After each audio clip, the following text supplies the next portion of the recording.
सब मिलकर जोर से कहेंगे हालेलुया। थोड़ा और जोर से बोलेंगे हालेलुया। तो आइए आज के ध्यान के लिए हम प्रभु के वचन में चलेंगे और कुछ बातें हैं जो परमेश्वर के वचन में से हम लोग आज पढ़ेंगे, उसको जानेंगे और उसको समझेंगे।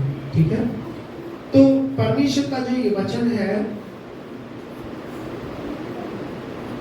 ये निर्गमन की पुस्तक में हमें मिलता है। ठीक है, और इसका एक थोड़ा सा हिस्सा जो है हमने शुक्रवार को प्रार्थना के समय में देखा था और आज हम इसको पूरी तरह से और अच्छी तरह से इसको हम पढ़ेंगे और इसको हम देखेंगे। ठीक है, ताकि हम जान सके कि सच में परमेश्वर जो है हमारे बार बार कुड़कुड़ाने के बाद भी हमारे प्रति विश्वास योग्य बना रहता है। हालेलुया।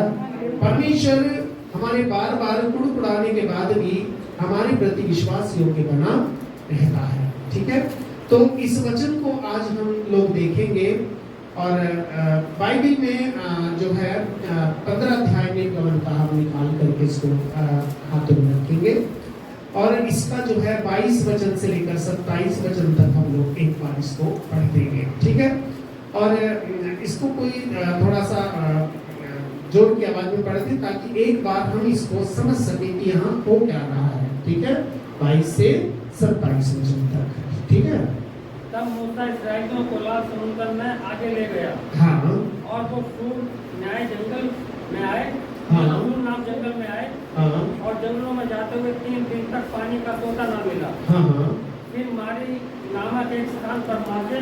हाँ, फिर मारा नामक एक स्थान पर पहुंचे। वहाँ का पानी खारा था और वहाँ का पानी खारा था। हाँ, जिसे वे पी न सके और जिससे वो पी नहीं सके। इस ठीक है, कारण उस स्थान का नाम मारा पड़ा।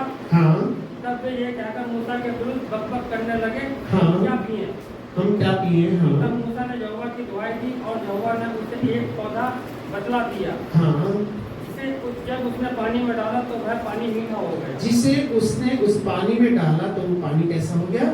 मीठा। हाँ, आगे। वही यहोवा ने उनके लिए एक विधि और नियम बनाया। हाँ, और वही उसने यह कहकर उनकी परीक्षा की, हाँ, यदि तू अपने परमेश्वर यहोवा का वचन तन मन से सुने और हाँ, जो उसकी दृष्टि में ठीक है वही करे और उसकी आज्ञाओं पर कान लगाए हाँ, और उसकी सब विधियों को माने, तो जितने रोग मैंने मिस्रियों पर भेजे हैं हाँ, उनमें से एक भी तुझ पर न भेजूंगा, हाँ, हाँ, क्योंकि मैं तुम्हारा चंगा करने वाला यहोवा हूँ। क्योंकि मैं तुम्हारा चंगा करने वाला यहोवा हूँ। हाँ, आगे। तब वे अलीम को आए, यहाँ पानी के 12 सोते और 70 खजूर के पेड़ थे। हाँ, वहाँ उन्होंने जल के पास डेरे खड़े किए। हाँ, हाँ, बस यही तक पढ़ेंगे। तो एक और वचन हम थोड़ा निर्गमन 17 अध्याय को निकालेंगे और 1 से 7 वचन तक पढ़ेंगे। ठीक है, 1 से 7 वचन। फिर इजराइलियों की सारी मंडली सीन नामक जंगल से निकली हाँ, और यहोवा के आज्ञा अनुसार पूछ हाँ, करके हाँ, रफीदीम में अपने डेरे खड़े किए। हाँ, और वहाँ उन लोगों को पीने का पानी न मिला, हाँ, इसलिए वे मूसा के बात विवाद करके कहने लगे, हाँ, हमें पीने का पानी दे। हाँ, मूसा ने उनसे कहा, जी, तुम मुझसे क्यों बात विवाद करते हो जी, और यहोवा की परीक्षा क्यों करते हो? हाँ, फिर वहाँ लोगों को पानी की प्यास लगी। हाँ, तब वे ये कहकर मूसा पर गुड़गुड़ाने लगे, तू हमें बाल बच्चों और पशुओं समेत प्यासा मार डालने के लिए मिस्र से क्यों ले आया है? हाँ, तब मूसा ने यहोवा को दुआई दी हाँ, और कहा, इन लोगों के साथ मैं क्या करूं? हाँ, ये सब मुझ पर पथराव करने को तैयार हैं। हाँ, यहोवा ने मूसा से कहा, इजराइल के वृद्ध बुद्ध लोगों में से हाँ, वृद्ध लोगों में से कुछ को अपने साथ ले ले और जिस लाठी से तूने नील नदी को मारा था हाँ, उसे अपने हाथ में लेकर लोगों के आगे बढ़ चल। हाँ, देख, मैं तेरे आगे चलकर और एक पहाड़ की एक चट्टान पर खड़ा रहूंगा। हाँ, तू उस चट्टान पर मारना हाँ, और उसमें से पानी निकलेगा जिससे ये लोग पिए। हाँ, तब मूसा ने इजराइल के वृद्ध लोगों को स्थान का नाम वे देखते वैसा ही किया। हाँ, और मूसा ने उस स्थान का नाम मस्सा और मरीबा रखा, हाँ, क्योंकि इजराइलियों ने वहाँ वाद विवाद किया था। और यहोवा की परीक्षा यह कहकर की, क्या यहोवा हमारे बीच है? है या नहीं। कि या यहोवा हमारे बीच है या नहीं। ठीक, तो यहाँ पर कुछ बातें हैं जो मैं आपको बताऊंगा। ये वचन अभी हमने पढ़ा और हमने कई बार एक भजन भी हम लोग गाते हैं ना, कौन सा? मारा रफीदी में आओगे लेकिन यीशु पे पूरा गाते हैं ना। कौन सा गाना है ये? भजन है आनंद से भरकर जाएंगे हम सब गाते हुए सियोन की तरफ। तो ये जो भजन जिसने लिखा है ये एक यात्रा का भजन है। किस चीज का भजन है? यात्रा का, द सॉन्ग ऑफ असेंट। यानी कि ये इस्राएली लोग अभी पहुंचे नहीं उस जगह पर जा रहे हैं रास्ते से। तो यहाँ पर इस भजन को जब हम पढ़ते हैं तो इसमें दो शब्द आते हैं, तो मारा आता है और एक क्या आता है? रफीदीम। तो ये मारा और रफीदीम के जब आप रहस्य को समझ जाओगे तो इस भजन के गाने में जब आप इसको गाओगे तो आपको बहुत अच्छा लगेगा। ठीक है, एक बार हम भजन गाते हैं ना, यीशु मेरा मीठा पानी है ना, जो पिए बच जाएगा। तो यहाँ पर ये तीनों चीज कवर हो रही है इस अध्याय में। ठीक है, तो यहाँ पर जब परमेश्वर के इस वचन को हम लोग पढ़ते हैं तो यहाँ पर क्या है, बहुत सारे इस्राएली हैं और ये अभी एक दिशा की तरफ जा रहे हैं। ये कहाँ जा रहे हैं? ये उस वायदा किए हुए देश में जा रहे हैं जो प्रभु ने इनको देने के लिए वायदा किया था। ठीक है, तो हम सब लोग भी जो हैं इन इस्राएलियों के जैसे हैं जो अपने अपने मिस्र में से निकल करके आए हैं और प्रभु के मार्ग की इस यात्रा में हम सब लोग शामिल हो रखे हैं। और हम सब का अलग अलग एक वायदा किया हुआ स्थान है। वायदा किया हुआ स्थान होने का मतलब एक ऐसी स्थिर जगह है जहां पर परमेश्वर आपके और मेरे लिए दूध और मधु की धाराएं बहाएगा। जिसका मतलब कि वहां पर रह करके हमें लगेगा कि हाँ, अब हम ऐसे स्थान पर पहुंच चुके हैं जिस स्थान की हमें जरूरत थी, जिस स्थान की हमें आवश्यकता थी। और हम दाऊद के समान कह सकेंगे कि यहोवा मेरा चरवाहा है, मुझे कुछ भी नहीं चाहिए। ठीक है, the lord is my shepherd I shall not want. क्योंकि अब मैं एक ऐसी पोजीशन में आ चुका हूँ कि अब मुझे किसी चीज की जरूरत नहीं है। कि घर की जरूरत थी वो तूने दे दिया, पैसों की जरूरत थी वो तूने भरपूरी के साथ दे दिया, परिवार की जरूरत थी वो तूने मुझे सब कुछ अच्छे से दे दिया। ठीक है, एक अच्छा बिजनेस की जरूरत थी वो तूने मुझे अच्छे से दे दिया। तो ये जगह कौन सी है? ये जगह वो है जिसको हम बोलते हैं वायदा किया हुआ देश। हालेलुया। तो परमेश्वर आपको और मुझको एक ऐसी जगह पर लेकर के जाना चाहता है कि जो आपके और मेरे लिए एक ऐसा अल्टीमेट स्थान है, एक ऐसा खास स्थान है जहां पर आकर के हम ये कह सकेंगे कि सच में यहोवा तूने मेरे लिए अच्छे अच्छे काम किए हैं। हालेलुया। क्योंकि यहाँ पर जब हम इस वचन को पढ़ते हैं तो यहाँ पर हो क्या रहा है कि अभी ये लोग जो हैं लाल समुद्र को पार किया है। लाल समुद्र को पार करना इनके लिए एक बहुत बड़ा आश्चर्य कर्म था। ये लाल समुद्र क्या था? यहां से परमेश्वर ने इनको पानी का बपतिस्मा दिया। लाल समुद्र में क्या हुआ था? जो चीज इनके पीछे चली हुई थी, जो चीज इनके पीछे लगी हुई थी, वो सारी की सारी चीज क्या हो गई? खत्म हो गई। अब ये एक ऐसे देश में पहुंच गए जहां इनका एक नया भविष्य था, नई इनके लिए उम्मीदें थी, नया इनका जीवन था, नया इनका सब कुछ नया हो गया था। अब ये मिस्र की गुलामी में से क्या हो गए थे? छूट गए थे। हालेलुया। तो यहाँ पर लिखा है कि अब ये इस जगह पर आए और लिखा है 3 दिन तक इनको क्या नहीं मिला? पानी नहीं मिला। ठीक है, और पानी नहीं मिला तो क्या हो गया? लोग कुड़कुड़ाने गए। ठीक है, और कुड़कुड़ाने के बाद क्या हुआ? पानी तो था, ऐसा नहीं कि पानी नहीं मिला, पानी तो था पर पीने लायक नहीं था। ठीक है, आज हमारे पास भी जब हम प्रभु के साथ इस यात्रा में चल रहे हैं, हमारे पास चीजें तो होती हैं पर वो इस्तेमाल करने लायक नहीं होती। कहते प्रभु घर तो है किसी काम करते हैं, बच्चे तो हैं किसी काम के नहीं है, नौकरी तो है अब बेकार है किसी काम की नहीं है। ठीक है, सब कुछ हमें कई बार मिलता है पर एक सवाल रहता है कि है तो पर किसी काम की नहीं है। तो इसी तरह से पानी तो वहां था, पानी वहां पर था। 23 वचन को पढ़ेंगे, क्या लिखा है? फिर हमारा नाम एक स्थान पर पहुँचे। मारा का मतलब क्या होता है? मारा का मतलब होता है कड़वा या दुखी या बेकार, जिसको कोई पसंद ना करे, जो कहीं इस्तेमाल ना हो सके। क्योंकि नाओमी जब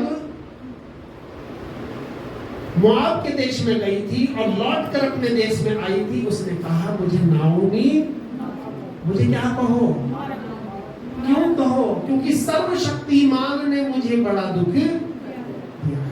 हालेलुया। इसके अंदर क्या था? कड़वाहट थी। तो ये मारा का मतलब होता है कड़वाहट। और हम भजन गाते हैं, मारा रफी दिन में जाओगे लेकिन यीशु पे पूरा, कितना थोड़ा करना, पूरा भरोसा करना। और ये पूरा भरोसा करना हमारे और आपके लिए बहुत जरूरी है। ठीक है, यानी कि कड़वाहट थी और इस कड़वाहट के लिए क्या किया? वहां पर आए और क्या लिखा है? वहाँ का पानी खारा था, हाँ, उसे वे पी न सके, हाँ, इस कारण उस स्थान का नाम मारा पड़ा। और इस कारण उस जगह का नाम क्या पड़ा?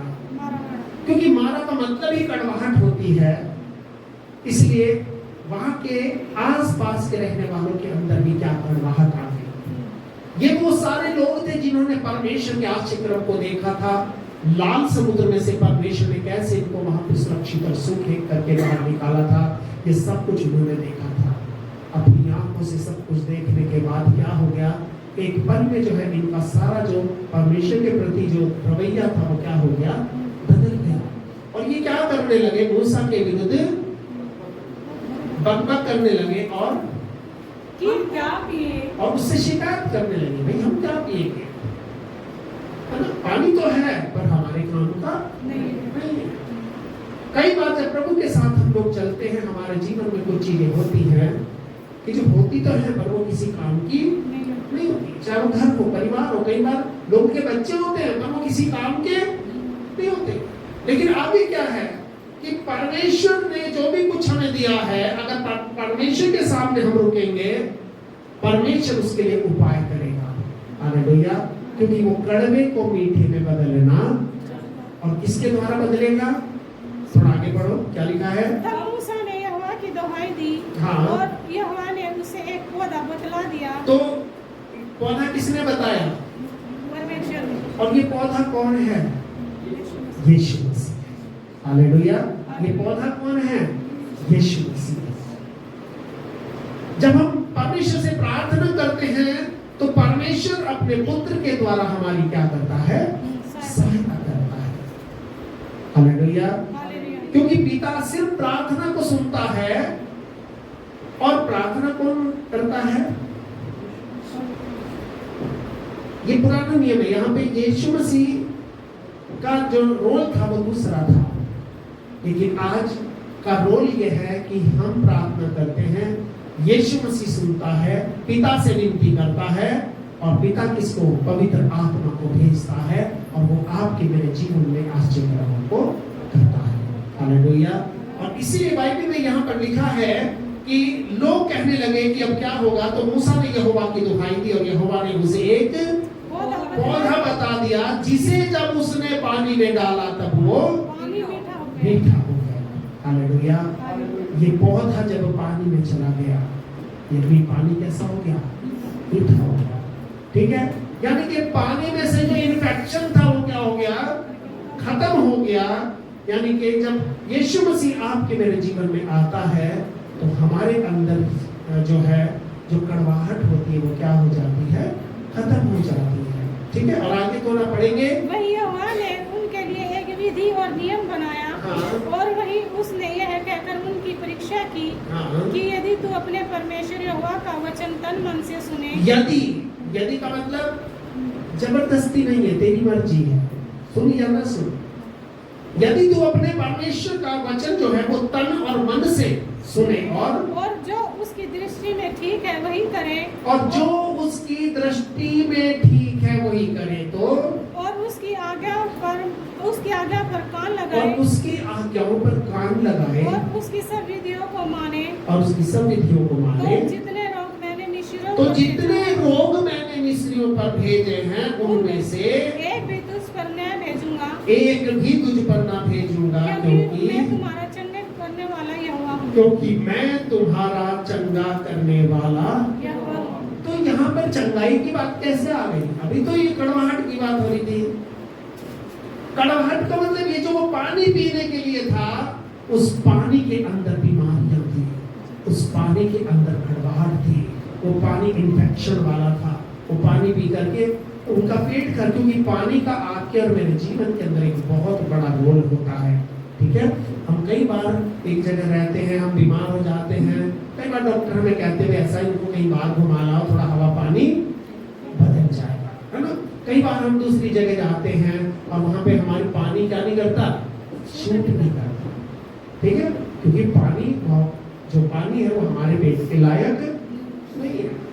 तो इसलिए यहाँ प्रभु का जो वचन है हमें इस बात को बताता है कि यीशु मसीह यहाँ पर अपने ये प्रभु का वचन कहता है कि यदि तो अपने परमेश्वर का वचन दो चीजों से सुनना, इससे तन से और मन से। ऐसा नहीं है कि तन तेरा यहाँ है और मन तेरा कहीं और है, यानी कि जहां तेरा तन है वहां तेरा मन होना चाहिए और उस मन से तो अपने प्रभु के वचन को सुनना।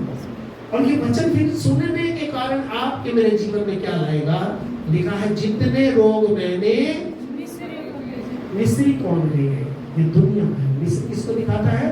संसार को। जितने रोग मैंने इस दुनिया में भेजे हैं उनमें से लिखा है एक भी, उनमें से क्या वही कहता है खांसी जुकाम थोड़ा रहेगा, गला खराब रहा करेगा, बाकी ठीक रहेगा। या कभी कहा पेट में थोड़ा सा दर्द रहा करेगा, या कभी कभी गले में खराश हो जाएगी, कहाँ है सर? लिखा है उसमें से एक भी रोग मैं क्यों नहीं भेजूंगा? क्योंकि मैं तुम्हारा चंगा करने वाला यहोवा हूं। हालेलुया। और इंग्लिश में ऐसा लिखा है कि मैं वो यहोवा हूं जो तुझे चंगा करता है, जो तुझे हर बार क्या करता है? स्वस्थ रखता है, तुझे अच्छा रखता है। ठीक है, तो यहाँ पर क्या हुआ कि एक आश्चर्य प्रभु ने इनके जीवन में कर दिया और फिर ये और कुड़कुड़ाने लगे कि भाई हमें खाने को नहीं मिलता, हमें ये नहीं मिल रहा है ना। और वो फिर क्या करने लगे? पानी तो मिल गया, पानी की जरूरत क्या हो गई? अब इनको खाने की जरूरत पड़ गई। ठीक है, अब खाने के लिए इन्होंने सोचा कि चलो खाना, पानी तो मिल गया, अब इसको मूसा को थोड़ा बोलते हैं, थोड़ा खाने को भी मिलेगा। अब खाने के लिए क्या हुआ कि अब ये क्या खाने के लिए क्या याद करने लगे? ये अपने उस मिस्र को याद करने लगे जहां से ये निकल करके आ रहे थे। और ये क्या कह रहे हैं? थोड़ा 16 का 3 पढ़ेंगे। इस्राएली उससे कहने लगे, हाँ, जब हम मिस्र देश में मांस की हड्डियों के पास बैठकर मनमाना भोजन करते थे, हाँ, तब यदि हम यहोवा के हाथ से मार डाले भी जाते, हाँ, तो उत्तर वही था। पर तुम हमको इस जंगल में इसलिए ले आए हो कि हम इस सारे समाज को मार डालो। बात समझे? अब क्या हुआ? खाना तो मिल गया, पीना तो मिल गया, पानी तो मिल गया। अब ये सोचने लगे क्या है ये अपने, कई बार जब हमारे जीवन में दुख आता है, तकलीफ आती है, परेशानी कमी आ जाती है, तो हम कई बार अपने उन पुराने जीवन के लोगों को, पुराने जीवन की चीजों को याद करने लगते हैं। और ये लोग क्या कह रहे हैं? ये कह रहे हैं कि भैया वहां पे तो खूब बढ़िया हम खाते पीते थे और अच्छा होता अगर मर जाते। यानी कि कुछ लोगों का जो जीने का मकसद जो होता है वो सिर्फ पेट होता है। क्या होता है? पेट होता है, अपना फायदा होता है। भाई अपना काम बनता, भाड़ में जाए जनता, हमें किसी से कोई मतलब नहीं है। कि भाई अगर वहां मर भी जाते हैं तो अच्छा था, कम से कम हम अच्छे तो ना रहते। पर ध्यान रखना, क्या परमेश्वर इनको भूखा रखने जा रहा था? नहीं। पर अभी 3 दिन का सफर था। कितने दिन की बात हुई है? 3 दिन। और 3 दिन में क्या था?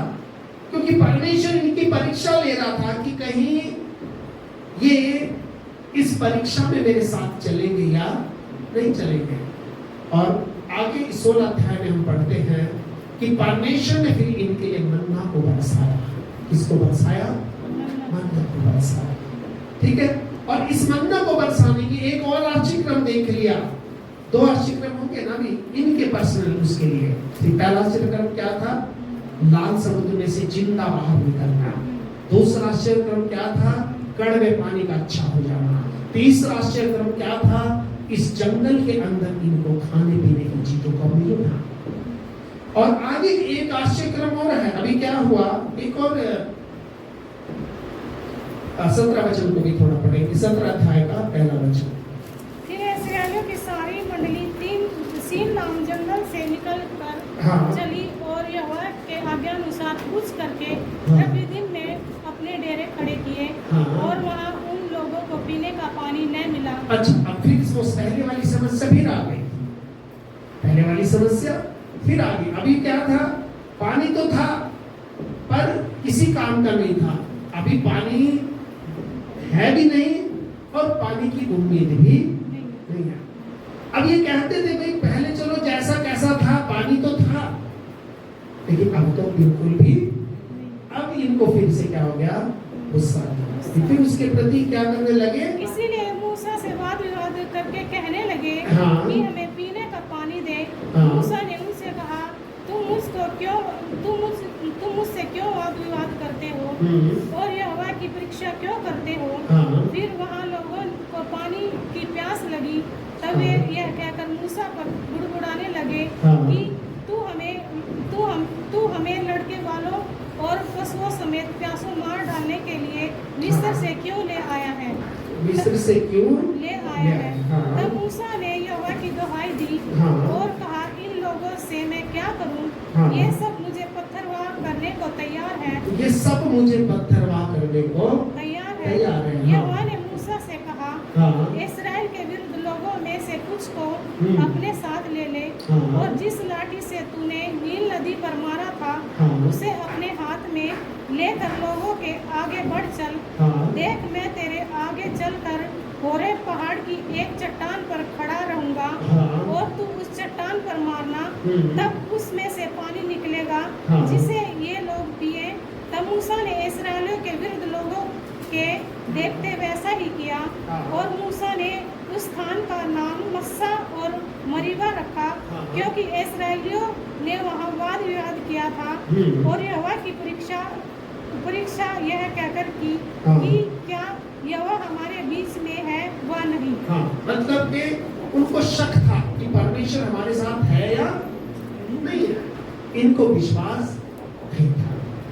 इतने आश्चर्य क्रम देखने के बाद, इतना सब कुछ इनके जीवन में होने के बाद भी इनको डाउट रहता था। ठीक है, ये डाउट क्या था? ये डाउट वो चीज होती है जो हमारे पीछे की सारी चीजों को क्या कर देता है? खत्म कर देता है। ठीक है, क्योंकि विश्वास का उल्टा क्या होता है? वहम। वहम समझते हो? और जहां वहम होता है, चाहे वो परिवार हो, चाहे वो किसी इंसान के ऊपर हो, वो इंसान जो वहम करता है वो कभी पनप नहीं सकता। और जो इंसान विश्वास करता है वो हमेशा आगे की तरफ बढ़ता है। हालेलुया। क्योंकि ये लोग क्या कर रहे थे? ये वहम कर रहे थे, ये शक कर रहे थे परमेश्वर के ऊपर, वो हमारे बीच में है भी या नहीं। हमने मारा का मतलब दिया। रफीदीम का मतलब क्या होता है? विश्राम की जगह। रफीदीम का मतलब क्या है? विश्राम की जगह। अब ये कहाँ थे? ये विश्राम की जगह थे जहां परमेश्वर इनके लिए बादल बना हुआ था। क्या बना हुआ था? हम भजन गाते हैं ना, दिन में दिन में बादल की छाया बना, रात में अग्नि की ज्वाला बना। ठीक है, भजन गाते हैं ना। तो ये जो भजन हम लोग गाते हैं, इसके पीछे कुछ रीजन होते हैं। कुछ लोग इनको बहुत सोच समझ के पवित्र आत्मा अपने लोगों से इन चीजों को बनाता है। और इसलिए यहाँ पर अभी हमने देखा इस रफीदीम में क्या हो रहा है? पानी की कमी हो गई, तो अब इनको परमेश्वर पर क्या होने लगा? शक होने लगा कि भाई परमेश्वर हमारे बीच में है या नहीं। लेकिन परमेश्वर को इसी स्थान पर लाकर इनको क्या करना था? इनको विश्राम की जगह एक बनानी थी इनके लिए। ठीक है, इनके लिए क्या बनाना था? विश्राम की जगह। ठीक है, और इस विश्राम की जगह पर क्या हुआ कि परमेश्वर खुद अपने आश्चर्यक्रम के द्वारा इनको जल देने वाला था। लेकिन क्या हुआ? जब इनको कुछ दिखाई नहीं देता तो ये परमेश्वर पर भरोसा इनका टूटने लगा। तो प्रियो, ये वचन हमें बताता है कि ये जो रफीदीम था, ये एक ऐसी जगह थी जो इनके लिए विश्राम की जगह थी, जो जीवन के जल की जगह थी, जिनको इनको जल वहां पर मिलना था। पानी की कमी आ गई हमारे जीवन में, कई बार कुछ चीजों की कमी आती है और हमें शक होने लगता है कि क्या प्रभु हमसे प्रेम करता है या नहीं करता है, क्या प्रभु हमसे अभी भी हमारी प्रार्थना को सुनता है या नहीं सुनता है। और कई बार जब प्रभु परीक्षा करता है तो आपको पता है कि जब हमारा एग्जाम होता है तो एग्जामिनर क्या हो जाता है, चुप हो जाता है, या वो बताता है नहीं ऐसे ऐसे कर लो, सबको पर्चे देता है तो बोर्ड पे समझाता है, नहीं, वो चुप हो जाता है। तो कई बार जब हमारा जीवन परीक्षाओं से दुखों से होकर गुजरता है तो हमारा जो परीक्षा लेने वाला परमेश्वर है वो चुप हो जाता है, कुछ नहीं बोलता। वो देखना चाहता है ऐसी परिस्थिति में आप अपना विश्वास उस पर बनाए रखते हो या नहीं बनाए रखते। और इसीलिए एक वचन पढ़ करके हम लोग खत्म करेंगे, पहला कुरिन्थियों का 10वां अध्याय, जिसको भी मिल जाए पहला दूसरा वचन इसका हम लोग पढ़ेंगे, ठीक है। ये पहला कुरिन्थियों की जो पत्री है ये पौलुस लिख रहा है नए नियम के समय में। किसको लिख रहा है? इस नई कलीसिया को लिख रहा है जो कुरिन्थियों की कलीसिया थी, जो रोम के अंदर थी, ठीक है। कुरिन्थियुस एक शहर का नाम था, है ना। क्या लिखा है? 10 का हे भाइयों, 10 का पहला से, हाँ, हे भाइयों मैं नहीं चाहता हे भाइयों मैं नहीं चाहता इस बात से अज्ञात रहो कि इस बात से क्या रहो, अनजान रहो। कि आपकी बाइबल में अज्ञात लिखा है, इनकी बाइबल में लिखा है अनजान। अज्ञात का मतलब ये होता है कि ये बात तुम्हारी नॉलेज में रहनी चाहिए, ये बात तुम्हें पता होनी चाहिए। हम कहते हैं ना भाई तुझे पता है, हम बड़े गौर से सुनते हैं, ना भाई मुझे नहीं कुछ पता, बताओ क्या बात, ठीक है। इसका मतलब ये बात बहुत इंपॉर्टेंट है कि मैं नहीं चाहता कि तुम इस बात से अज्ञात रहो कि हमारे सब बाप दादे बादल के नीचे थे, बादल के नीचे थे, और सब के सब समुद्र के बीच से पार हो गए, कि सब के सब समुद्र के, एक मिनट, सबसे पहली क्या चीज थी? बादल के नीचे थे। जब परमेश्वर दुनिया में से आपको निकाल कर लाता है वो अपने बादल को आपके ऊपर रखता है। इसका मतलब कुछ आपके जीवन में ऐसा करता है कि आप लाल समुद्र में चलने के लिए तैयार हो जाते हो। लाल समुद्र किसको दिखाता है? पानी के बपतिस्मे को। उसको दिखाता है पानी के बपतिस्मे को, ठीक है। हाँ, लाल समुद्र के, हाँ आगे, पार हो गए, और सब ने बादल में, और सब ने बादल में, और समुद्र में मूसा का, और समुद्र में मूसा का क्या लिया? बपतिस्मा लिया, बपतिस्मा लिया। और सब ने एक ही आत्मिक भोजन और किया, सब ने एक ही क्या किया? आत्मिक भोजन किया। आत्मिक भोजन क्या था? जो स्वर्ग से परमेश्वर दे रहा था, जो मन्ना उनको बरसा रहा था, क्योंकि इस भोजन के लिए उनको मेहनत नहीं करनी पड़ रही थी। जब आप ट्रैवल में होते हो आपको पता है उस समय भोजन बहुत कीमती हो जाता है, बहुत महंगा भी हो जाता है, पता है। उस समय आप भोजन के लिए ना परिश्रम कर सकते, ना आटा बना सकते, आपको रेडीमेड ही चाहिए।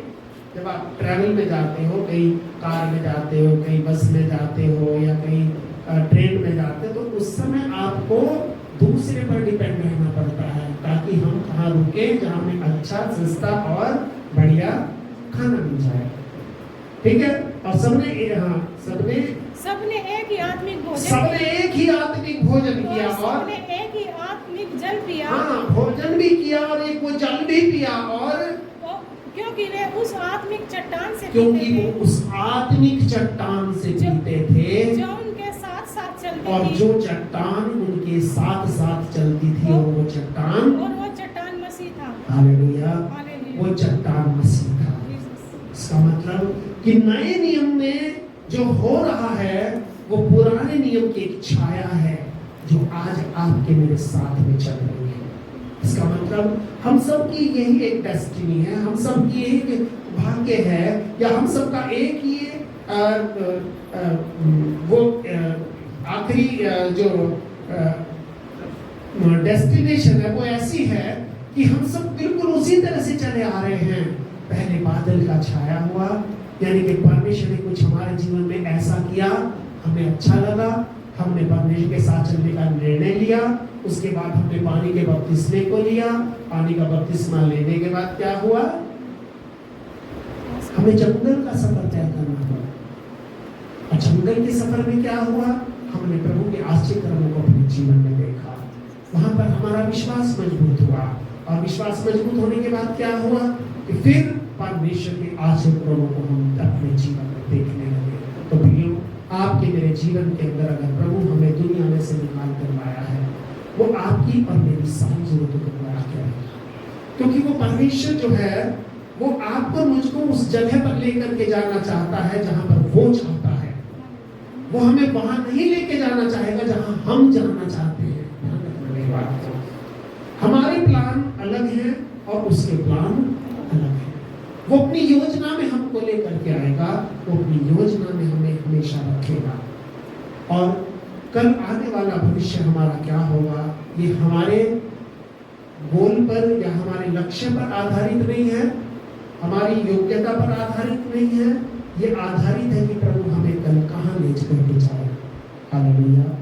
तो परमेश्वर के हाथ में हम अपने आप को सोचें, रखें और ये बात मान लें कि परमेश्वर जो है हमेशा हमारे बीच में रहता है। अगर हमारे जीवन में कई बार कुछ कड़वे अनुभव आते हैं, कोई कड़वाहट की वजह आ जाती है, तो यीशु मसीह हमारे उस कड़वाहट को मीठे पानी में बदलने की क्षमता रखता है। और परमेश्वर हमारा शरण स्थान है, जो जंगल में हमें मन्ना खिला सकता है। और जंगल में मन्ना खिलाने के बाद वो क्या करेगा? हमें उस आत्मिक चट्टान से मिलाएगा जो हमेशा हमारे साथ साथ चलेगी। हालेलुया। इसलिए हम प्रभु के वचन के अंदर इस बात को परमेश्वर ने कहा, यदि तू उसके वचन को तन और मन से सुने तो क्या होगा? जितने रोग मैंने दुनिया में भेजे उसमें से एक भी तेरे ऊपर क्यों? क्योंकि मैं तेरा चंगा करने वाला। और सुबह हमने भजन संहिता में देखा था कि हम परमेश्वर की दृष्टि में क्या हैं? अनमोल हैं। हालेलुया। तो प्रभु इस वचन के द्वारा हम सब आशीष दे। आइए हम सब अपनी आंखों को बंद करके और हम इसमें प्रार्थना करेंगे। हमारे पवित्र प्रेमी और जीवित परमेश्वर, हम तेरे नाम को धन्यवाद देते हैं। तेरे वचन को आज हमने पढ़ा है, प्रभु जाना है, समझा है, और तेरे वचन के अंदर वो जो जीवन है जो आज हमें इससे बढ़ने से मिला है पिता, हम ये प्रार्थना करते प्रभु कि तेरा वचन तेरे लोगों तक तेरी आशीषों को लेकर के पहुंचने पाए। तेरे इस वचन की बात, तेरे इस वचन की आशीषें इनके जीवन में काम करें। ये तेरा वचन है जो हमने तन और मन से आज सुना है प्रभु, ताकि इसकी आशीषें, और इसकी आशीषें यही है कि जितने लोग तूने दुनिया में भेजे प्रभु, उसमें से एक भी हमारे पास नहीं आएगा। क्योंकि भजन संहिता 91 में तूने वादा किया है कि कोई विपत्ति तेरे निकट में, कोई दुख तेरे डेरे के निकट नहीं आएगा। पिता परमेश्वर, यहाँ पर उपस्थित हर एक भाई बहन बच्चे बुजुर्ग को तुम्हारी आशीष दे और अपनी बरकतों से तुमको भर दे पिता। जब ये वापस अपने घरों को जाते हैं, तेरी उपस्थिति चलकर इनके साथ इनके घरों में जाए, और जब इनके कदम इनके घरों में पड़ते हैं, वहां पर तेरी बरकत या आशीष तेरी उपस्थिति इनके जीवन परिवार में बहने लगे। हम सब बातों के लिए आपका धन्यवाद देते हैं और सब कुछ आपके हाथों में सौंप देते हैं और धन्यवाद देते हैं क्योंकि आपने हमारी प्रार्थना को सुना है। धन्यवाद के साथ एक प्रार्थना अपने उद्धार करता मुक्तिदाता प्रभु यीशु के पवित्र जीवित और सामर्थ्य नाम से मांगते हैं, इसे सुने और ग्रहण करें। और हम सब जो लोग प्रभु के नहीं करके कहेंगे। अब हमारे प्रभु यीशु मसीह का अनुग्रह, पिता परमेश्वर का प्रेम और पवित्र आत्मा की सहभागिता से लेकर हमेशा तक हम सब लोगों के साथ होती रहे। आमीन। सबको जय मसीह।